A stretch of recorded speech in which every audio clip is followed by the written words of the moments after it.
Jannat, jannat. Bolalar, bilasizlarmi, jannat qanaqa joy? Agar men hozir jannat haqida gap boshlasam, gapim hech tugamaydi.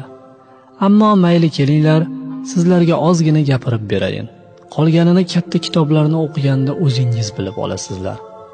Sizlarga tushuntirish uchun jannatni qaysi boqqa, qaysi go'zal shaharga o'xshatsam ekan-a? Yo'q, uni hech narsaga o'xshata olmayman. Chunki bu dunyoda jannatga o'xshaydigan hech bir joyning o'zi yo'qdir. U shunaqa ham chiroyliki, so'z bilan ta'riflab bo'lmaydi. U yerga faqat borib ko'rish kerak. Ana shunda bilasiz jannatning qanaqa ekanligini. Jannatda ko'z ko'rmagan, quloq eshitmagan, odamning xayolidan o'tmagan narsalar bor deganlar payg'ambarimiz. Jannat hozir bormi? Ha, jannat hozir bor. U 7 qavat osmonning ustida, Alloh arshining ostida. U nihoyatda chiroyli bog'lardan, sharqirab oqayotgan daryolardan, ajoyib shahar va mamlakatlardan, soya salqin oromgohlardan iborat. Jannatga kirgan odam bu dunyoni unutib qo'yay deydi. Hech qaytib chiqqisi kelmaydi. Uning kattaligi qandoq aytaymi? 7 qavat osmon bilan yerning hammasi qo'shilsa ham jannatga teng bo'la olmaydi. Jannat ana shunaqa katta. Uning xushbo'y hidi 100 yillik yo'ldan kelib turadi. Jannat qavat-qavat bo'lib yaratilgani bo'lib, uning eng yuqorisi Firdavs jannati deb ataladi. Bu dunyo yo'q bo'lib ketadi, ammo jannat hech ham yo'q bo'lmaydi. Jannatning 8 ta darvozasi bor. Ular shunaqa kattaki, bu cheti bilan u chetining orasi 40 yillik yo'l. Jannat darvozasining oldiga birinchi bo'lib Muhammad sallallohu alayhi va sallam keladilar. Jannat u kishiga ochiladi. Jannatga eng avval shu zot kiradilar. Keyin u kishining ummatlari, biz musulmonlar kiramiz. Shundan so'ng boshqa payg'ambarlarning ummatlari kirishadi. Din yo'lida halok bo'lgan shahidlar, ilmiga amal qilgan olimlar, kambag'allarni yaxshi ko'radigan boylar va sahiylar jannatga birinchilar qatorida kiradilar. Jannat ahlining eng ko'p kambag'allar va ko'p zulm tortgan kishilar bo'ladilar. Ota-onasining duosini olgan odamlar, erini rozi qilgan ayollar, xushmuomala kishilar ham jannatga tezroq kiradilar. Jannatning 100 ta darajasi bor. Insonlar bu dunyoda qanchalik chiroyli va ko'p amal qilganlariga qarab, turli xil darajada joy oladilar. Jannatning havosi juda ham yoqimli. U sovuq ham emas, issiq ham emas. Doimo xuddi bahordek bo'lib turadi. Ertalab kun chiqish oldidan bo'ladigan nahor vaqti bor-ku, jannatda ana o'shanaqa toza va pokiza holat bo'ladi. U yerda quyosh bo'lmaydi, ammo Allohning nuri bilan hamma yoq yop-yorug' bo'lib turadi. Bolajonlar, jannatning mevalariga kelsak, ularning necha ming xil ekanini Allohdan boshqa hech kim bilmaydi. Ular hozir g'arq pishib, jannatiy odamlarni kutib turibdi.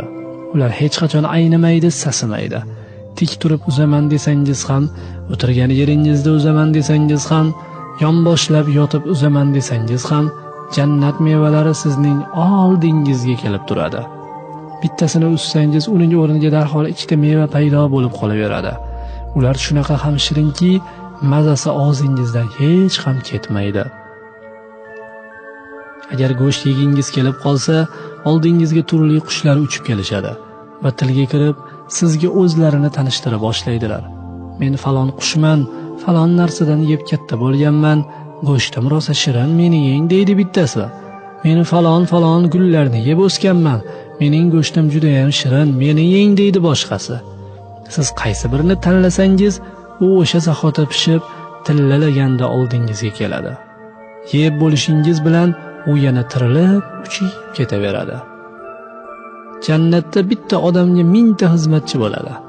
Ular har gal ovqat olib kelishganda 70 xil tillalaganda turli ovqatlar, son-sanoqsiz qadahlarda ichimliklar keltirishadi. Tanlagan taomingizdan istaganingizcha yeyaverasiz. Xohlagan ichimligingizdan mirqib ichaverasiz. Qorningiz to'lib ketmaydi. Ovqatdan keyin hojat ushatish, yozilish bo'lmaydi. Yegan ovqatingiz yengil terga aylanib, o'zi chiqib ketaveradi. Tanangizdan chiqqan terdan ajoyib atirning hidi keladi. Jannatda burun qoqish, tuflash, yo'talish, shamollash, kasal bo'lish yo'q. Alloh u yerda hamma odamlarga yangidan tana paydo qilib beradi. Badaningizda qon, yiring, balg'am bo'lmaydi. Nafas olib nafas chiqarganingizda og'zingizdan o'z-o'zidan hamd sano va tasbih chiqaveradi. Jannatda har bir insonga ovqat yeyish, ichish va boshqa ishlar uchun 100 ta odamning kuchi berib qo'yiladi. Bunday yaxshiliklar bu dunyoda harom narsalar yemagan, harom ishlarni qilmagan, Alloh va Rasulining aytganlarini qilib o'tgan, nafsini tiygan insonlar uchun tayyorlab qo'yilgan. Bolajonlar, jannatga kirishda kampirlar yosh qizlarga aylanadilar, chollar yigit bo'ladilar, soqollari bo'lmaydi. Jannatda hamma odamlar bir xilda, 33 yoshda bo'ladilar. Hech ham qaramaydilar, o'lmaydilar. Doimo yosh va chiroyli bo'lib yuraveradilar. Jannatda bir bozor bo'ladi, u yerda hech nima sotilmaydi, ammo har xil chiroyli odamlarning suratlari bo'ladi.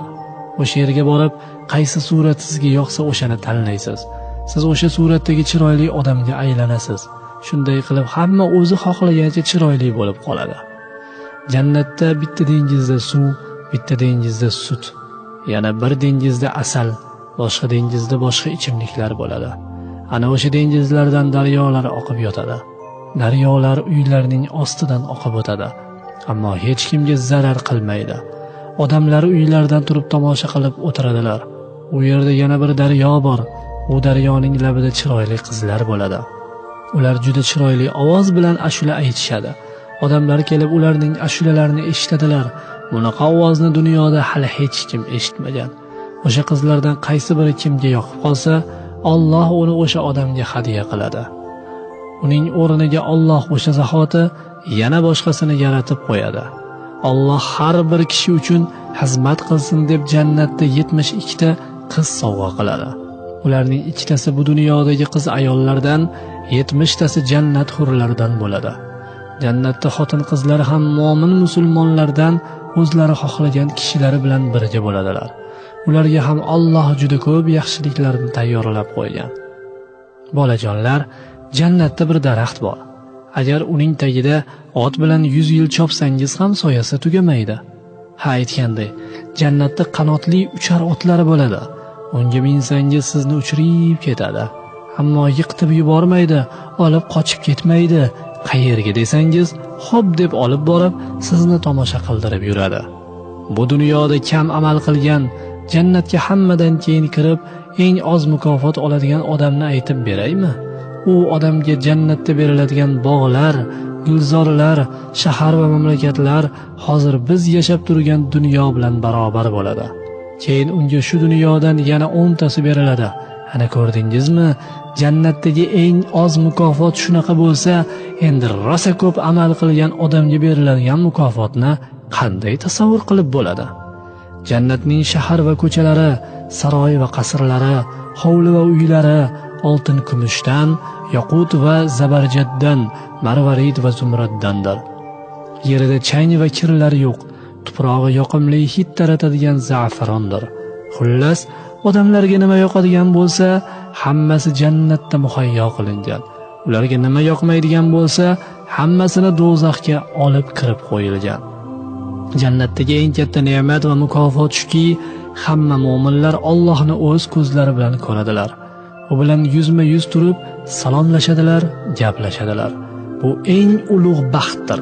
Demak, biz jannatda Allohni va payg'ambarimizni ko'ramiz. Avvalda o'tib ketgan mu'min ota-bobolarimiz, momo buvilarimizni ham inshaalloh jannatda topamiz. U yerda har bir odam o'zining yaxshi ko'rgan odamlari, do'stlari bilan birga yashaydi. Ammo jannatga yetish uchun inson bu dunyoda haq yo'lda bo'lishi, qiyinchilik va sinovlarga chiroyli sabr qila olishi kerak. Gapiraman desam rosa gap ko'p.